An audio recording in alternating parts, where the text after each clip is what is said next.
بسم اللہ الرحمن الرحیم۔ سامعین و حاضرین، اللہ تبارک و تعالی نے انسان کو اس دنیا میں بھیجا اور اپنی عبادت کے لیے بھیجا، نیک اعمال کرنے کے لیے بھیجا ہے۔ اور اللہ تبارک و تعالی نے یہ جہان جو بنایا ہے اس میں انسان کو عمل کرنے کا حکم دیا ہے۔ یہ دارالعمل ہے، دارالجزا نہیں ہے، یعنی اس میں جزا نہیں ملنی، جزا ہمیں وہاں جا کے ملے گی، یہاں ہم نے عمل کرنا ہے۔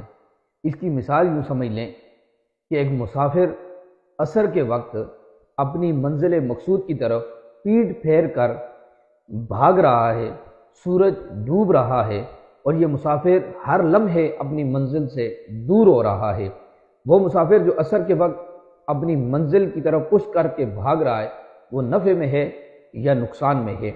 زندگی کا سورج غروب ہو رہا ہے اور ہم آخرت کی طرف پشت کر کے دنیا کمانے کے چکر میں پڑے ہوئے ہیں، اور آخرت کو بھلا کر دنیا کماتے کماتے ہم یکدم قبر کی اندھیری کوٹھری میں پہنچیں گے تو وہاں ہمارا حال کیا ہوگا؟ یہ سمجھداری تو نہیں کہ ہم آخرت کی طرف پیٹ کر لیں اور دنیا کو کمانے کے چکر میں لگ جائیں۔ کسی نے کہا تھا سو کے اٹھا تو ہر سو اندھیرا ہے، جانا تھا بہت دور پر شام کر بیٹھا۔ اور پھر بعض بزرگوں نے انسانی غفلت کے سبب پیش آنے والے اس خسارے کو ایک مثال میں سمجھایا۔ وہ مثال آپ دیکھ لیں، کتنی پیاری مثال بزرگوں نے لکھی ہے۔ فرماتے ہیں ایک حسین و جمیل بادشاہ کا دربار لگا ہوا ہے، ملکی صورتحال پر گفتگو ہو رہی ہے اور وزراء بادشاہ کے اس کا حسن و جمال ہے، اس کی حسن کی عقل کی تعریفیں کر رہے ہیں، حسن و جمال کی تعریفیں ہو رہی ہیں، اس کی عقل کی تعریفیں ہو رہی ہیں۔ ایک اچانک بہکاری نے اندر آنے کی اجازت طلب کی۔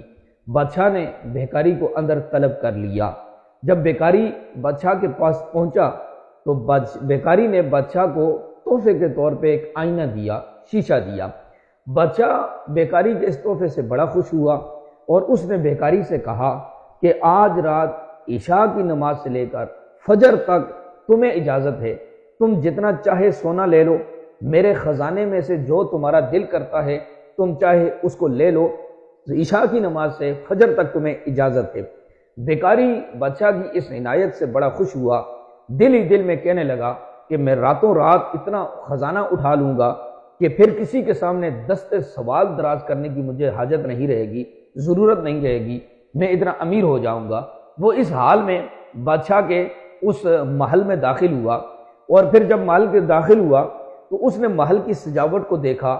محل اتنا خوبصورت ہے، ایک کمرے کے قریب سے گزرتے ہوئے وہ کچھ دیر کے لیے رک گیا۔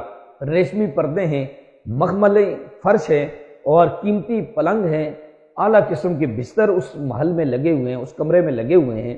وہ کچھ دیر کے لیے وہاں رکا اور پھر اس نے سوچا بہکاری نے کہ کیوں نہ میں تھوڑی دیر کے لیے آرام کر لوں اور پھر اس کے بعد اٹھ کے میں اپنا خزانہ جمع کر لیتا ہوں۔ تھوڑی دیر وہ سو گیا اور پھر وہ تھوڑی دیر کیا تھی کہ وہ مل مل کے بستروں پہ سویا اور پھر رات ساری سوتا رہا۔ بہکاری وہ نیند کے مزے لوٹتا رہا اور اس نے خزانے کو اپنی نیند پر قربان کر دیا۔